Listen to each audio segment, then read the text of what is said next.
ನಮಸ್ಕಾರ. K2 ಕನ್ನಡ ನ್ಯೂಸ್ಗೆ ಸ್ವಾಗತ. ವೀಕ್ಷಿಸಿ ಈ ದಿನದ ಸುದ್ದಿಗಳ ರೌಂಡ್ ಅಪ್. ಸೆಕ್ಷನ್ 17.5 ನಲ್ಲಿ ಅಕ್ರಮ ಕಲ್ಲಿದ್ದಲು ನಿಯಂತ್ರಣಕ್ಕೆ ಜನಪ್ರತಿನಿಧಿಗಳು ಕ್ರಮ ವಹಿಸಿ ಇದರಲ್ಲಿ ಭಾಗಿಯಾದ ಅಧಿಕಾರಿಗಳು ಮತ್ತು ಗುತ್ತಿದಾರ ವಿರುದ್ಧ ಕ್ರಿಮಿನಲ್ ಪ್ರಕರಣ ದಾಖಲಿಸಿ ಸಂಬಂಧಪಟ್ಟ ಅಧಿಕಾರಿಗಳನ್ನು ಅಮಾನತು ಮಾಡಬೇಕೆಂದು ಒತ್ತಾಯಿಸಿ ಡಿಸೆಂಬರ್ 22ರಂದು YTPS ಆಡಳಿತ ಮಂಡಳಿ ಮುಂದೆ ಅನಿರ್ದಿಷ್ಟ ಧರಣಿ ಸತ್ಯಾಗ್ರಹ ನಡೆಸಲಾಗುವುದು ಎಂದು ಕರ್ನಾಟಕ ದಲಿತ ಸಂಘಟನೆಗಳ ಒಕ್ಕೂಟ ಜಿಲ್ಲಾ ಸಂಚಾಲಕರಾದ ಎಸ್ ನರಸಿಂಹಲು ಎಚ್ಚರಿಸಿದರು. ನಗರದ ಸುದ್ದಿಗಾರರೊಂದಿಗೆ ಮಾತನಾಡುತ್ತಾ, ಪ್ರತಿದಿನ 300 ಟನ್ ಅಕ್ರಮ ಕಲ್ಲಿದ್ದಲು ಸಾಗಾಣಿಕೆ ಮಾಡಲಾಗುತ್ತಿದೆ. ಪವರ್ ಮೇಕ್ ಪ್ರಾಜೆಕ್ಟ್ ಲಿಮಿಟೆಡ್ ವ್ಯವಸ್ಥಾಪಕ ನಿರ್ದೇಶಕರಾದ ಕಿಶೋರ್ ಬಾಬು ಕಂ ಮತ್ತು power make manager Surendranath K ಹಾಗೂ ಸಹಾಯಕ ಮೇಲ್ವಿಚಾರಕ ಹರಿಕೃಷ್ಣ ಇವರ ವಿರುದ್ಧ ತಕ್ಷಣವೇ ಕ್ರಿಮಿನಲ್ ಪ್ರಕರಣ ದಾಖಲಿಸಬೇಕೆಂದು ಆಗ್ರಹಿಸಿದರು. ಟೆಂಡರ್ ರದ್ದುಪಡಿಸಲು ಮತ್ತು ಇಲಾಖೆಯ ಮಾನದಂಡ ನಿಯಮಗಳನ್ನು ಉಲ್ಲಂಘಿಸಿ ಕಾನೂನು ಬಾಹಿರವಾಗಿ ಸವಾರಿ ಕಲ್ಲಿದ್ದಲನ್ನು ಅಕ್ರಮವಾಗಿ ಹೊರಕ್ಕೆ ಸಾಗಿಸುತ್ತಿರುವ YTPS ಆಡಳಿತ ಕಾರ್ಯನಿರ್ವಾಹಕ ನಿರ್ದೇಶಕರು ಮತ್ತು ಮುಖ್ಯ ಇಂಜಿನಿಯರರು ಹಾಗೂ ಅಧೀಕ್ಷಕ ಇಂಜಿನಿಯರರು ಸಹಾಯಕ ಅಭಿಯಂತರನ್ನು ತಕ್ಷಣ ಸೇವೆಯಿಂದ ಅಮಾನತು ಮಾಡುವಂತೆ ಒತ್ತಾಯಿಸಿ ಧರಣಿ ನಡೆಯಲಿದೆ ಎಂದರು. ಕ್ರಿಮಿನಲ್ ಪ್ರಕರಣ ದಾಖಲಿಸಬೇಕು. ಒಂದು ವೇಳೆ ದಾಖಲಿಸಲಿಲ್ಲಪ್ಪ ಅಂತಂದ್ರೆ 22ಕ್ಕೆ YTPS ಆಡಳಿತ ಮಂಡಳ ಮುಂದೆ YTPS ಆಡಳಿತ ಮಂಡಳ ಮುಂದೆ ಅನಿರ್ದಿಷ್ಟವಾದ ಧರಣಿಯನ್ನು ಕರ್ನಾಟಕ ದಲಿತ ಸಂಘಟನೆಗಳ ಒಕ್ಕೂಟದ ವತಿಯಿಂದ ನಾವೆಲ್ಲರೂ ಸೇರಿಕೊಂಡು ನಮ್ಮ ಜೊತೆಯಲ್ಲಿ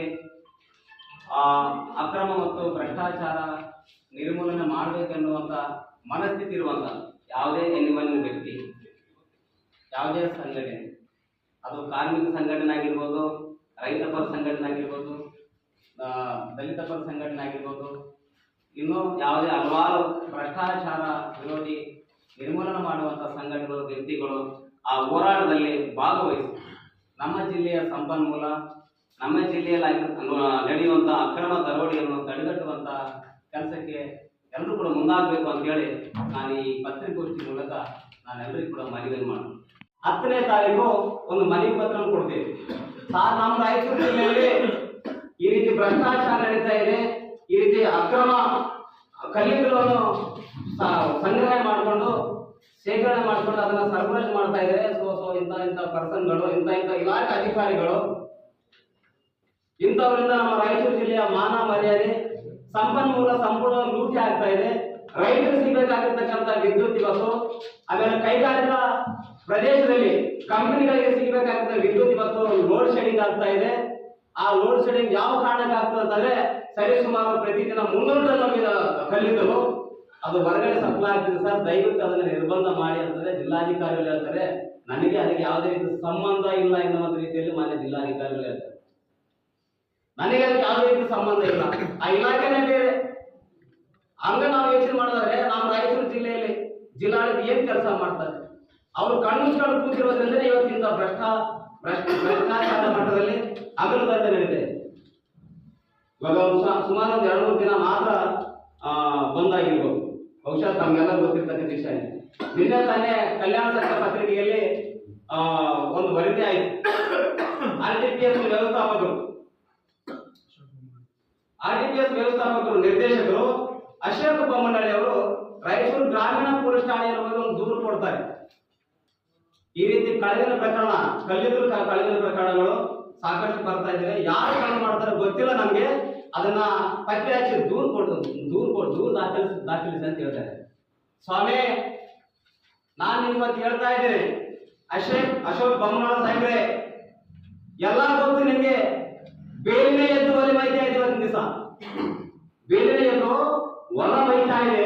ನಮ್ಮ ರೈತರು ಮಾನ ಮರ್ಯಾದೆ, ನಮ್ಮ ರೈತರ ಸಂಪತ್ತು ಇವತ್ತು ಲೂಟಿ ಮಾಡ್ತಾ ಇದ್ದೀರಿ. ಎಲ್ಲ ಸೇರ್ಕೊಂಡು ನಿಮಗೇನಾದ್ರೂ ಕಾನೂನು ಅದು ಇದ್ರೆ ನೀವು ನಮ್ಮ ಪ್ಲಾಂಟಿನ ನಮ್ಮ ರೈತರು ಶಾಖೋತ್ಪಾದಕ ಘಟಕವನ್ನು ಉದ್ಧಾರ ಮಾಡಬೇಕು, ಅದನ್ನು ಜೀರ್ಣೋದ್ಧಾರ ಮಾಡಬೇಕು, ರಾಜ್ಯಕ್ಕೆ ಸಪ್ಲೈ ಕೊಡಬೇಕನ್ನೋ ಮನಸ್ಥಿತಿ ನಿಮ್ಮಲ್ಲಿದ್ರೆ ಅಶೋಕ್ ಬೊಮ್ಮನಹಳ್ಳಿ ಸಾಹೇಬ್ರೆ ಫಸ್ಟ್ ಇವ್ರ ಮೇಲೆ FIR ದಾಖಲು ಮಾಡಿ. ಕಿಶೋರ್ ಬಾಬು ಎನ್ನುವಂತ ಒಬ್ಬ ಗುತ್ತಿಗೆದಾರರು ಪವರ್ ಮೇಕ್ ಸಪ್ಲೈ ಇಡೀ ಕಲ್ಲಿದ್ದಲು RTPS ಮತ್ತು YTPS ಗೆ ಸಪ್ಲೈ ಮಾಡುವಂತ ಒಬ್ಬ ಗುತ್ತಿಗೆದಾರರು, ಇವ್ರ ವಿರುದ್ಧ ಫಸ್ಟ್ ನೀವು ಪ್ರಕರಣ ದಾಖಲು ಮಾಡಿ. ಆಮೇಲೆ ಅಲ್ಲಿ ಕೆಲಸ ಮಾಡುವಂತ ಹರಿಕೃಷ್ಣ ಅವ್ರ ಮೇಲೆ ಪ್ರಕರಣ ದಾಖಲು ಮಾಡಿ. ಸುರೇಂದ್ರನಾಥ್ ಎನ್ನುವಂಥವ್ರ ಮೇಲೆ ಪ್ರಕರಣ ದಾಖಲು ಮಾಡಿ ಗಂಗಾಧರ್ ಎನ್ನುವಂಥವ್ರ ಮೇಲೂ ಕೂಡ ಪ್ರಕರಣ ದಾಖಲು ಮಾಡಿ ಗಂಗಾಧರ್ ಈಗ ತಾನೇ ಒಂದು 15 ದಿವಸನಾಗಿರುವ ಹಾವೇರಿ ಜಿಲ್ಲೆಯಲ್ಲಿ ಜನವರಿ 14-15ರಂದು ಅಂಬಿಗರ 10ನೇ ಶರಣ ಸಾಂಸ್ಕೃತಿಕ ಉತ್ಸವ ಹಮ್ಮಿಕೊಳ್ಳಲಾಗಿದೆ ಎಂದು ನರಸೀಪುರದ ನಿಜ ಶರಣ ಅಂಬಿಗರ ಚೌಡಯ್ಯ ಗುರುಪೀಠದ ಪೀಠಾಧಿಪತಿ ಶಾಂತ ಭೀಷ್ಮ ಚೌಡಯ್ಯ ಸ್ವಾಮೀಜಿ ಹೇಳಿದರು. ಅವರಿಂದು ನಗರದ ಸುದ್ದಿಗಾರರೊಂದಿಗೆ ಮಾತನಾಡುತ್ತಾ ಕಾರ್ಯಕ್ರಮದಲ್ಲಿ ನಿಜ ಶರಣ ಅಂಬಿಗರ ಚೌಡಯ್ಯನವರ ಶಿಲಾಮಂಟಪ ಕಂಚಿನ ಪುತ್ತಳಿ ಲೋಕಾರ್ಪಣೆ ಹಾಗೂ ಮಹರ್ಷಿ ವೇದವ್ಯಾಸ ಕಲ್ಯಾಣ ಮಂಟಪ ಉದ್ಘಾಟನೆಯನ್ನು ಮುಖ್ಯಮಂತ್ರಿ ಸಿದ್ದರಾಮಯ್ಯ, ಉಪಮುಖ್ಯಮಂತ್ರಿ ಡಿಕೆ ಶಿವಕುಮಾರ್ ನೆರವೇರಿಸಲಿದ್ದಾರೆ ಎಂದರು. ರಾಜ್ಯದ ಎಲ್ಲ ಪಕ್ಷದ ಮುಖಂಡರು ಕಾರ್ಯಕ್ರಮಕ್ಕೆ ಆಗಮಿಸಲಿದ್ದಾರೆ. ಜನವರಿ 14ರಂದು ನಿಜ ಶರಣ ಅಂಬಿಗರ ಚೌಡಯ್ಯನವರ ತೊಟ್ಟಿಲೋತ್ಸವ, ಐಕ್ಯ ಮಂಟಪ ಪೂಜೆ, ಸಾಮೂಹಿಕ ರಕ್ತದಾನ ಶಿಬಿರ, ಸಾಮೂಹಿಕ ಸರಳ ವಿವಾಹ ಮಹೋತ್ಸವ, ಶಾಂತಮುನಿ ಸ್ವಾಮೀಜಿ 10ನೇ ಸ್ಮರಣೋತ್ಸವ, ರಾಜ್ಯ ಮಟ್ಟದ ಪ್ರತಿಭಾ ಪುರಸ್ಕಾರ ಹಾಗೂ ವಚನ ಕಂಠಪಾಠ ಸ್ಪರ್ಧೆ ವಿಜೇತರಿಗೆ ಬಹುಮಾನ ವಿತರಿಸಲಾಗುವುದು. ಸಂಜೆ ಗಂಗಾಹಾರತಿ ಹಾಗೂ ಜನಪದ ಸಾಂಸ್ಕೃತಿಕ ಕಾರ್ಯಕ್ರಮ ನಿರ್ವಹಿಸಲಾಗುತ್ತಿದೆ ಎಂದರು. ಜನವರಿ 15ರಂದು ಧರ್ಮ ಧ್ವಜಾರೋಹಣ, ಧರ್ಮ ಸಭೆ, ನಿಜ ಶರಣ ಅಂಬಿಗರ ಚೌಡಯ್ಯನವರ ಶಿಲಾಮಂಟಪ, ಕಂಚಿನ ಪುತ್ತಳಿ, ಮಹರ್ಷಿ ವೇದವ್ಯಾಸ ಕಲ್ಯಾಣ ಮಂಟಪ ಉದ್ಘಾಟನೆ, ಚೌಡಯ್ಯನವರ 906ನೇ ಜಯಂತಿ ಉತ್ಸವ, ಶಾಂತ ಭೀಷ್ಮ ಚೌಡಯ್ಯ ಸ್ವಾಮೀಜಿ ಪೀಠಾರೋಹಣದ ದಶಮಾನೋತ್ಸವ, ವಚನ ಗ್ರಂಥ ಮಹಾರಥೋತ್ಸವ ಕಾರ್ಯಕ್ರಮ ಜರುಗಲಿದೆ ಎಂದರು. ಪ್ರತಿ ವರ್ಷದಂತೆ ಈ ವರ್ಷವೂ ಜಾತ್ರಾ ಮಹೋತ್ಸವ ಸಂಭ್ರಮದಿಂದ ನೆರವೇರಲಿದೆ. ಸಹಸ್ರಾರು ಸಂಖ್ಯೆಯಲ್ಲಿ ಜನ ಪಾಲ್ಗೊಳ್ಳುವ ನಿರೀಕ್ಷೆ ಇದೆ ಎಂದರು. 37 ಪರ್ಯಾಯ ಪದಗಳಿಂದ ಗುರುತಿಸಿಕೊಳ್ಳುವಂತಹ ನಮ್ಮ ಅಂಬಿಗ ಸಮಾಜದ ಏಕೈಕ ಗುರುಪೀಠವಾದಂತಹ ಹಾವೇರಿ ಜಿಲ್ಲೆಯ ಸುಕ್ಷೇತ್ರ ನರಸೀಪುರ ಶರಣ ಅಂಬಿಗರ ಚೌಡಯ್ಯ ಗುರುಪೀಠದಲ್ಲಿ ಪ್ರತಿ ವರ್ಷದಂತೆ ಈ ವರ್ಷವೂ ಕೂಡ ಅಂಬಿಗರ ಶರಣ ಸಂಸ್ಕೃತಿ ಉತ್ಸವ, ಈ ಬಾರಿ ಅಂಬಿಗರ 10ನೇ ಶರಣ ಸಂಸ್ಕೃತಿ ಉತ್ಸವ, ವಚನ ಗ್ರಂಥ ಮಹಾರಥ ಉತ್ಸವ, ನಿಜ ಶರಣ ಅಂಬಿಗರ ಚೌಡಯ್ಯನವರ ಒಂದು 906ನೇ ಜಯಂತ್ಯೋತ್ಸವ ಮತ್ತು ಗುರುಪೀಠದಲ್ಲಿ ನಿರ್ಮಾಣ ಆಗಿರ್ತಕ್ಕಂತಹ ನೂತನವಾಗಿ ನಿರ್ಮಾಣವಾಗಿರ್ತಕ್ಕಂತಹ ನಿಜ ಶರಣ ಅಂಬಿಗರ ಚೌಡಯ್ಯನವರ ಶಿಲಾಮಂಟಪ ಮತ್ತು ಕಂಚಿನ ಪುತ್ತಳಿಯ ಅನಾವರಣ ವಿಶೇಷ ಉದ್ಘಾಟನಾ ಸಮಾರಂಭ, ಹಲವಾರು ಮಹರ್ಷಿ ವೇದವ್ಯಾಸ ಕಲ್ಯಾಣ ಮಂಟಪ 5 ಕೋಟಿ ರೂಪಾಯಿ ವೆಚ್ಚದಲ್ಲಿ ನಿರ್ಮಾಣ ಆಗಿರ್ತಕ್ಕಂಥ ಮಹರ್ಷಿ ವೇದವ್ಯಾಸರ ಕಲ್ಯಾಣ ಮಂಟಪ, ಹೀಗೆ ಹಲವಾರು ಒಂದು ಕಟ್ಟಡಗಳ ಉದ್ಘಾಟನೆ ಹಾಗೂ 14-15-2026 2 ದಿನಗಳ ಪರ್ಯಂತರವಾಗಿ ಸಾಂಸ್ಕೃತಿಕ, ಧಾರ್ಮಿಕ, ಸಾಹಿತ್ಯಿಕ, ಸಂಘಟನಾತ್ಮಕವಾಗಿರ್ತಕ್ಕಂಥ ಕಾರ್ಯಕ್ರಮಗಳು ಈ ಒಂದು ಗುರುಪೀಠದಲ್ಲಿ ಜರುಗ್ತಾ ಇದ್ದಾವೆ.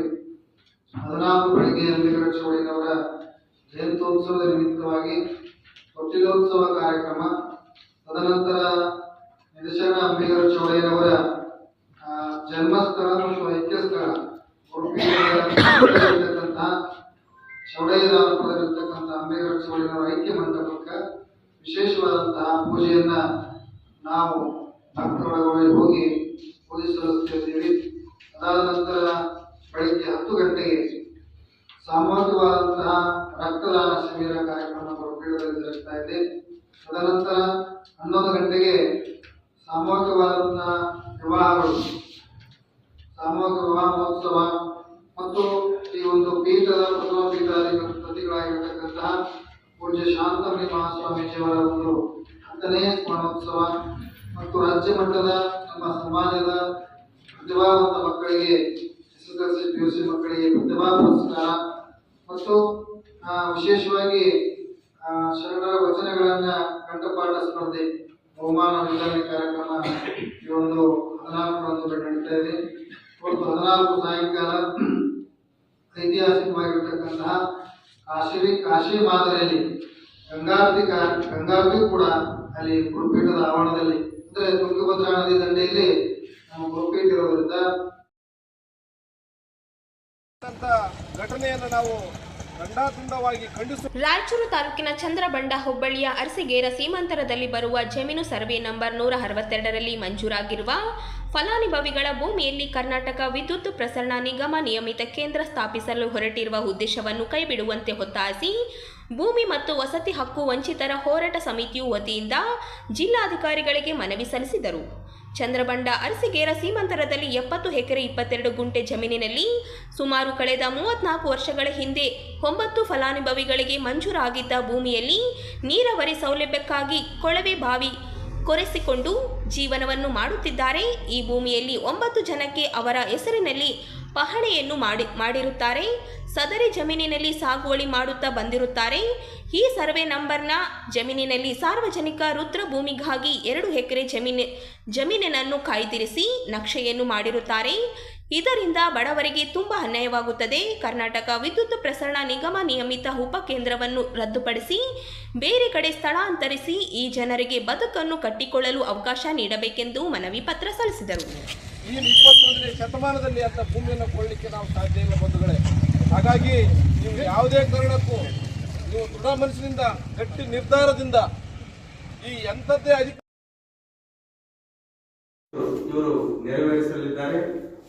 ಈ ಕಾರ್ಯಕ್ರಮದ ಅಧ್ಯಕ್ಷತೆಯನ್ನು ರಂಗಸಿರಿ ಸಾಂಸ್ಕೃತಿಕ ಕಲಾ ಬಳಗದ ವತಿಯಿಂದ ದಾರಿಯೋಪೋರ್ ಅವರ ಪ್ರಸಿದ್ಧ ಕಾಂಟ್ ಪೇ ಓಂಟ್ ಪೇ ಆಧಾರಿತ ನಾಟಕ ಕೊಡಲ್ಲ ಅಂದರೆ ಕೊಡಲ್ಲ ನಾಟಕ ಡಿಸೆಂಬರ್ 18 ಗುರುವಾರ ಸಂಜೆ 6:30ಕ್ಕೆ ಪಂಡಿತ್ ಸಿದ್ದರಾಮ ಜಂಬಲ್ದಿನ್ನಿ ರಂಗಮಂದಿರದಲ್ಲಿ ಪ್ರದರ್ಶಿಸಲಾಗುತ್ತಿದೆ. ನಾಟಕದ ಪರಿಕಲ್ಪನೆ, ವಿನ್ಯಾಸ ಹಾಗೂ ನಿರ್ದೇಶನವನ್ನು ಶಕೀಲಾ ಅಹಮದ್ ಮಾಡಿದ್ದಾರೆ ಎಂದು ರಂಗಸಿರಿ ಕಲಾ ಬಳಗದ ಅಧ್ಯಕ್ಷರಾದ ರಂಗಸ್ವಾಮಿ ತಿಳಿಸಿದರು. ಅವರು ಮಂಗಳವಾರ ನಗರದಲ್ಲಿ ನಡೆದ ಪತ್ರಿಕಾಗೋಷ್ಠಿಯಲ್ಲಿ ಮಾತನಾಡಿ, ನಾಟಕ ಪ್ರದರ್ಶನಕ್ಕೆ ಮುನ್ನ ಉದ್ಘಾಟನಾ ಸಮಾರಂಭ ನಡೆಯಲಿದ್ದು, ಸಮಾಜದ ಸಮಸ್ಯೆಗಳನ್ನು ಹಾಸ್ಯ ಮತ್ತು ವ್ಯಂಗ್ಯದ ಮೂಲಕ ಪ್ರಸ್ತುತಪಡಿಸುವ ಈ ನಾಟಕವನ್ನು ಹೆಚ್ಚಿನ ಸಂಖ್ಯೆಯಲ್ಲಿ ವೀಕ್ಷಿಸಿ ಪ್ರೋತ್ಸಾಹಿಸಬೇಕೆಂದು ಆಯೋಜಕರಾದ ಲಕ್ಷ್ಮಣ ಮಂಡಲಗೇರ ಹಾಗೂ ರಂಗಸ್ವಾಮಿ ಮನವಿ ಮಾಡಿದರು. ಇವರು ನೆರವೇರಿಸಲಿದ್ದಾರೆ. ಈ ಕಾರ್ಯಕ್ರಮದ ಅಧ್ಯಕ್ಷತೆಯನ್ನು ಶ್ರೀ ಪಿ ಬಸವರಾಜ್ ಅಧ್ಯಕ್ಷರು, ಸೂರ್ಯೋದಯ ವಾಕಿಂಗ್ ಕ್ಲಬ್ ರಾಯಚೂರು ಇವರು ವಹಿಸಲಿದ್ದಾರೆ. ಈ ಕಾರ್ಯಕ್ರಮದ ಜ್ಯೋತಿ ಬೆಳೆಸುವುದನ್ನು ಶ್ರೀ ದಾನಪ್ಪ ಯಾದವ್, ರಾಜ್ಯ ಪ್ರಧಾನ ಕಾರ್ಯದರ್ಶಿ, ಕರ್ನಾಟಕ ಪ್ರದೇಶ ಕಾಂಗ್ರೆಸ್ ಸಮಿತಿ, ಹಿಂದುಳಿದ ವರ್ಗಗಳ ವಿಭಾಗ ರಾಯಚೂರು. ಅದೇ ರೀತಿ ಶ್ರೀ ಎನ್ ಶ್ರೀನಿವಾಸ ರೆಡ್ಡಿ, ಅಧ್ಯಕ್ಷರು, ನಗರ ಕಾಂಗ್ರೆಸ್ ಸಮಿತಿ ಹಾಗೂ ಮಾಜಿ ಸದಸ್ಯರು, ಮಹಾನಗರ ಪಾಲಿಕೆ ರಾಯಚೂರು. ಶ್ರೀ ಗುರುಪಾದಯ್ಯ ಸ್ವಾಮಿ ಮಠಾಧಿಪತಿಗಳು, ಶ್ರೀ ಜಗದ್ಗುರು ಸಿದ್ದರೂಢ ಮಹಾಸ್ವಾಮಿಗಳ ಮಠ, ಸಾಲುಬೆಟ್ಟ, ಗದ್ವಾಲ್ ರಸ್ತೆ, ರಾಯಚೂರು. ಶ್ರೀ ಮಲ್ಲೇಶ್ ಕೊಲ್ಮಿ, ರಾಂಪುರ್, ಮಾನ್ಯ ವ್ಯವಸ್ಥಾಪನಾ ಮಂಡಳಿ ಸದಸ್ಯರು, ಕೃಷಿ ವಿಜ್ಞಾನಗಳ ವಿಶ್ವವಿದ್ಯಾಲಯ ರಾಯಚೂರು. ಶ್ರೀಮತಿ ಡಾಕ್ಟರ್ ಬಿ ಜಾಗೃತಿ ದೇಶಮಾನ್ಯ, ಆಡಳಿತಾಧಿಕಾರಿಗಳು, ಕೃಷಿ ವಿಜ್ಞಾನಗಳ ವಿಶ್ವವಿದ್ಯಾಲಯ ರಾಯಚೂರು. ಶ್ರೀ ಎಂ ಸುಭಾಷ್, ಮಾಜಿ ನಗರಸಭಾ ಸದಸ್ಯರು, ಅಸ್ಕಿಯಾಡ್. ಶ್ರೀ ಯು ನರ್ಸಾರೆಡ್ಡಿ, ಬಿಜೆಪಿ ಯುವ ಮುಖಂಡರು ರಾಯಚೂರು. ರಾಮಚಂದ್ರಪ್ಪ ಕರ್ಲಿ, ಮಸಿದಾಪುರ್, ಗಂಜವರ್ತಕರು ರಾಯಚೂರು. ಶ್ರೀ ಶರಣಪ್ಪ ಪಟೇಲ್, ಕಾರ್ಯನಿರ್ವಾಹಕ ನಿರ್ದೇಶಕರು, ಕ್ಯಾಶಿಟಕ್, ಶಕ್ತಿನಗರ. ಪ್ರವೀಣ್ ರೆಡ್ಡಿ ಗುಂಜಳ್ಳಿ, ರಂಗ ನಿರ್ದೇಶಕರು ರಾಯಚೂರು.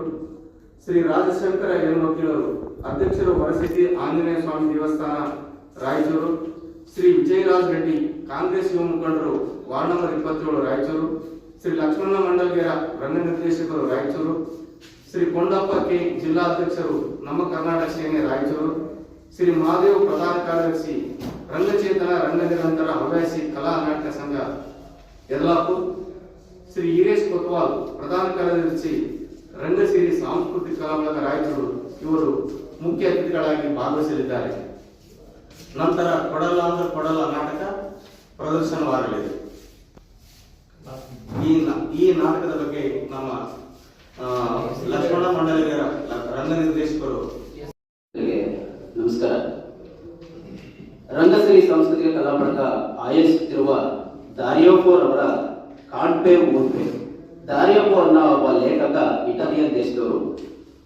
ಇಟಾಲಿಯನ್ ನಲ್ಲಿ ನೊಬೆಲ್ ಪ್ರಶಸ್ತಿ ಪುರಸ್ಕೃತರು ಕೂಡ ಆಗಿದ್ದಾರೆ. ಮತ್ತು ಅವರ ಒಬ್ಬ ನಿರ್ದೇಶಕರು ಮಾತ್ರ ಅಲ್ಲ, ರೈಟರು ಮತ್ತು ನಟರು ಮತ್ತು ಅವರೊಬ್ಬ ಪೊಲಿಟಿಕಲ್ ಆಕ್ಟಿವಿಸ್ಟ್ ಕೂಡ ಆಗಿದ್ದರು ಇಟಲಿಯಲ್ಲಿ.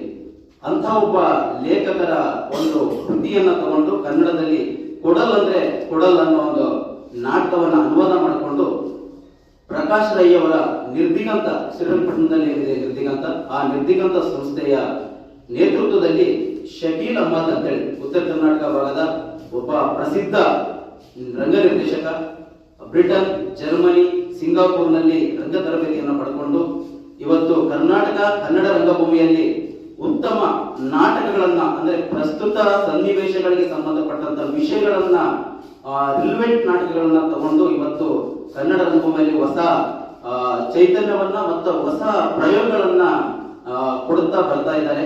ಅಂತ ನಿರ್ದೇಶಕರ ನಿರ್ದೇಶನ ಮಾಡುವಂತಹ ಒಂದು ಕೊಡಲ್ ಅಂದ್ರೆ ಕೊಡಲ ನಾಟಕ ರಾಯಚೂರಿನಲ್ಲಿ ಪ್ರದರ್ಶನ ಆಗ್ತಾ ಇದೆ. ಈ ತರದ ನಾಟಕಗಳು ಬಹಳಷ್ಟು ಕಡಿಮೆ ಕನ್ನಡ ರಂಗಭೂಮಿಯಲ್ಲಿ. ಆದರೆ ಇದೊಂದು ವಿಶಿಷ್ಟ ವಿಭಿನ್ನವಾದಂತಹ ನಾಟಕ.